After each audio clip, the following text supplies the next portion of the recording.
EU ने आज के दिन अप्रूव कर दिया है 13 पैकेज ऑफ सैंक्शन रसिया के खिलाफ। ये जो सैंक्शन लगेगा रसिया के ऊपर, और ये रसिया के ऊपर सैंक्शन लग रहा है, तो इसमें ये तब लग रहा है जब रसिया का 2 साल पूरे होने वाले हैं यूक्रेन के ऊपर अटैक किए हुए। और इसमें सैंक्शन के तहत 200 एंटिटीज़ और इंडिविजुअल को निशाना बनाया जाएगा। मल्टीपल डिप्लोमेट कह रहे हैं कि ये जो ईयू सैंक्शन है इसमें चाइनीज़ की कंपनीज़ के ऊपर भी लग रहा है सैंक्शन, और 3 कंपनी का नाम बताया गया अभी तक। और ये जो 3 कंपनी है इनमें सैंक्शन लगने के बाद ये कंपनियां ईयू के साथ बिजनेस नहीं कर पाएगी। ये पहली बार हो रहा है जब किसी चाइनीज़ कंपनी के ऊपर सैंक्शन लगाया जा रहा है। इसके अलावा एक तुर्की की कंपनी है और एक इंडिया की कंपनी है, इनको भी सैंक्शन द्वारा निशाना बनाया जा रहा है। ये ईयू का जो सैंक्शन है इससे टारगेट किया जा रहा है ताकि जो थर्ड कंट्रीज है जिसका फ़ायदा रसिया उठा रहा है, उसका जो ट्रेड है व्यापार हो रहा है उसमें ईयू द्वारा सैंक्शन लगाया गया था। 2 साल तक लग रहा था, लेकिन ऐसा लग रहा है कि अभी वो सैंक्शन का उतना असर नहीं हो रहा जितना ईयू को उम्मीद थी। और वजह ये है कि रसिया थर्ड कंट्री का इस्तेमाल कर रहा है ताकि जो उसका ट्रेड है उसको वो डाइवर्ट कर सके। तो ईयू को अगर इस रसिया की कोशिश को नाकाम करना है तो उसे थर्ड कंट्रीज़ के जो कंपनी है जो जिसका रसिया फ़ायदा उठा रहा है उन कंपनियों के ऊपर भी सैंक्शन लगाना पड़ेगा। तो इसी वजह से जो ईयू है उसने 3 चाइनीज़ कंपनियों को निशाना बनाया और साथ में उसने एक इंडिया और एक तुर्की की कंपनी को निशाना बनाया। ईयू के जो प्रेसिडेंट है उर्सुला वॉन डर लायन, उन्होंने वेलकम किया है सैंक्शन का जो ऑर्डर है, और साथ में उन्होंने ये भी कहा है कि ये सैंक्शन लगने के बाद जो रसिया का एक्सेस है ड्रोन का वो उससे टूट जाएगा, कट हो जाएगा। और क्योंकि जो चाइना है वो काफ़ी बड़ी मात्रा में रसिया को ड्रोन उपलब्ध करा रहा है, तो हो सकता है कि जो चाइना की ड्रोन मेकिंग कंपनी है उसके ऊपर सैंक्शन लग रहा होगा। साथ में उर्सुला वॉन डर लायन कहती है कि हम जो रसिया की वार मशीन है उसको हम डिग्रेड करते रहेंगे आने वाले समय में भी। तो जो ये सैंक्शन है ये 13th राउंड ऑफ सैंक्शन है, और ये इससे पहले भी कई सैंक्शन रसिया के ऊपर लग चुके, 12 बार लग चुके, और उसके तहत अभी तक 2000 के लगभग रसिया की कंपनी और इंडिविजुअल को निशाना अभी तक बनाया जा चुका है। डिप्लोमेट ये भी कह रहे हैं कि ईयू का जो सैंक्शन है इसमें नॉर्थ कोरिया के जो डिफेंस मिनिस्टर है काइन सुंग नाम, इनको भी सैंक्शन के द्वारा इनके ऊपर वीज़ा बैन लगा दिया गया है। अब ये ईयू में नहीं आ पाएंगे, और इनके ऊपर वीज़ा बैन इसलिए लगाया गया है क्योंकि इन्होंने रसिया को बैलिस्टिक मिसाइल दी है। और साथ में जो सैंक्शन है इसमें जो इलीगल एब्डक्शन वाला केस है, बच्चों का जब एब्डक्शन हो रहा है यूक्रेन के इलाके में, जो बच्चे हैं उनको गैरकानूनी तरीके से रसिया लाया जा रहा है, जो लोग इसमें शामिल है उनके ऊपर भी सैंक्शन लगाया जाएगा। रसिया की जो कोर्ट है वो अगले महीने से हियरिंग करेगी, और जो हियरिंग होगी वो अलेक्सी नावल्नी के ऊपर होगी। अलेक्सी नावल्नी की जो मौत है वो किस कारण से हुई है, और अलेक्सी नावल्नी की जो डेड बॉडी है उसको अभी तक उनके फैमिली मेम्बर को नहीं दिया जा रहा है। तो अलेक्सी नावल्नी की जो माँ थी वो कल पहुंची थी जहाँ पर उनकी शव को रखा गया था। तो वो जब वो पहुंची तो उनके जो अलेक्सी नावल्नी का शव है वो उनको नहीं दिया गया, और कहा गया उनसे कि इन्वेस्टिगेशन अभी चल रही है। तो जो पिटीशन है ये अलेक्सी नावल्नी की माँ द्वारा फाइल किया गया, और उसमें कंप्लेन दर्ज कराई गई है कि जो इलीगल एक्ट हुआ है जहाँ पर उनकी मौत हुई है वहाँ पर पहले तो उनकी मौत क्यों हुई, दूसरा उनकी जो डेड बॉडी है वो क्यों नहीं दी जा रही है। तो इसी के ऊपर फाइल हुआ है ये केस, और ये आने वाले 4 मार्च को इसकी सुनवाई शुरू होगी।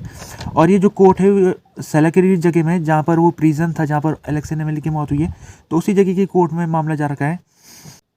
यूक्रेन आर्मी ने वेडनेसडे के दिन डिनाई किया है कि उसका जो खबर चल रही है कि रसिया की तरफ से खबर आई थी कल के दिन कि रसिया के डिफेंस मिनिस्टर सर्गेई शोइगु ने कहा था कि एक जगह पर थी क्रिंकी जो यूक्रेन के कब्जे में थी कुछ समय से, इसको रसिया ने कब्जा कर लिया है।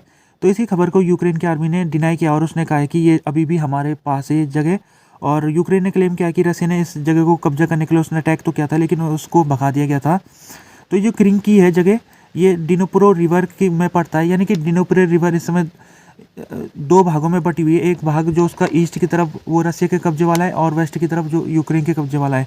तो क्रिंक की जो जगह पड़ती है वो ईस्ट में पड़ती है जो कि रसिया ऑक्यूपाइड एरिया में है। तो एक छोटी सी जगह क्रिंकी, वहाँ पर यूक्रेन ने कुछ समय पहले उसने कब्जा कर लिया था। तो रसिया इस क्षेत्र को कब्जा करने की कोशिश कर रहा है, लेकिन अभी तक उसको सफलता नहीं मिल पा रही है। जैसे कि जो टॉप जनरल है वलीनी गेलिस्मोकोव, ये आज अदीविका पहुंचे थे, और अदीविका में इन्होंने वहां पर आने वाले समय में किस तरह से स्ट्रेटजी बनाई जाएगी उसमें उन्होंने विचार किया। साथ में जो अदीविका में उन्होंने कुछ रसिया के जो सैनिक हैं उनको उन्होंने मेडल भी दिया। तो अदिविका में रसिया ने लगभग 4-5 दिन पहले इस पूरे शहर में कब्जा कर लिया था और यूक्रेन ने इस शहर को से अपनी सेना हटा दी थी। तो रसिया की 2024 की सबसे बड़ी जीत मानी जा रही है अभी तक अदिविका। और अदिविका में कब्जा करने के बाद अब रसिया के लिए जयपुरिजे का रास्ता खुल चुका है। तो ये जो पहुँचे जनरल, ये जयपुरिजे को लेकर स्ट्रेटेजी बनाने ही वहाँ पर पहुँचे हैं। जो रसिया का जब कैप्चर हो गया था अदिविका में, तो उसके बाद यूक्रेन के कुछ शहर है जहाँ पर लोग रहते, तो अब वो दहशत में आ चुके हैं। अब वो भागने की शुरुआत करने लग गए हो। तो जैसे जयपुरिजे इलाका हो गया और इसके अलावा कुछ नियर बाई शहर वहाँ यूक्रेन के लोग हैं, वो उन शहरों को अब छोड़ने वाले हैं। और ज़्यादातर जो इस इलाकों में बसे हुए ज़्यादातर बूढ़े लोग हैं, तो बूढ़े लोगों को निकाला जा रहा है। और साथ में उनको इतने कुछ बूढ़े लोग तो चल भी नहीं पाते, तो इनको निकालने के लिए जो NGO है ईस्ट SOS वो मदद कर रहा है। पोलैंड की पुलिस ने कहा है आज के दिन कि उसने इन्वेस्टिगेशन चालू कर रखी है। और इन्वेस्टिगेशन इस बात में है कि जो कल के दिन एक फ़ोटो दिख रही थी जिसमें जो फार्मर प्रोटेस्ट हो रहा है पोलैंड में, उसमें एक ट्रक में एक कम्युनिज्म का झंडा लगा हुआ था और साथ में पुतिन से उस समय कहा गया था उस झंडे के नीचे कि पुतिन यूक्रेन के ऊपर कब्जा कर ले। तो ये जो प्रोटेस्ट है फार्मर प्रोटेस्ट, तो ये यूक्रेन के खिलाफ हो रहा है क्योंकि यूक्रेन जो है वो पोलैंड के जो फार्मर है उनको नुकसान पहुंचा रहा है, ये आरोप है।